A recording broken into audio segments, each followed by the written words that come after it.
ক্রীড়া মন্ত্রণালয়ের উপদেষ্টা মহোদয় জনাব আসিফ সাহেব যিনি হয়েছেন, কোটা আন্দোলনের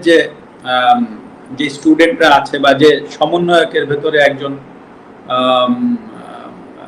ক্রীড়া মন্ত্রণালয়ের উপদেষ্টা মহোদয় জনাব আসিফ সাহেব যিনি হয়েছেন, আপনি দেখবেন উনি কিন্তু খেলাধুলা নিয়ে এখন থেকে উনি কাজ করবেন, বাংলাদেশের সার্বিক খেলাধুলার বিষয়গুলো নিয়ে কাজ করবেন। এখন যদি আল্লাহ না করুক কালকে একটা প্রবলেম হয়, আল্লাহ না করুক যদি কোনো একটা খেলাধুলায় কোনো জায়গায় প্রবলেম হয়, উনি কিন্তু প্রধান উপদেষ্টা মহোদয় ডক্টর ইউনূস স্যারের কাছে যাবেন বা সিনিয়র উপদেষ্টা মহোদয় যারা আছেন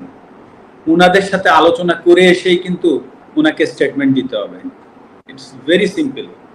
কারণ উনি একটা দায়িত্বশীল জায়গায় আছেন। তো হুট করেই একটা সমস্যার সমাধান উনি একা কিন্তু এসে এই আপনাদের সামনে মানে প্রেসের সামনে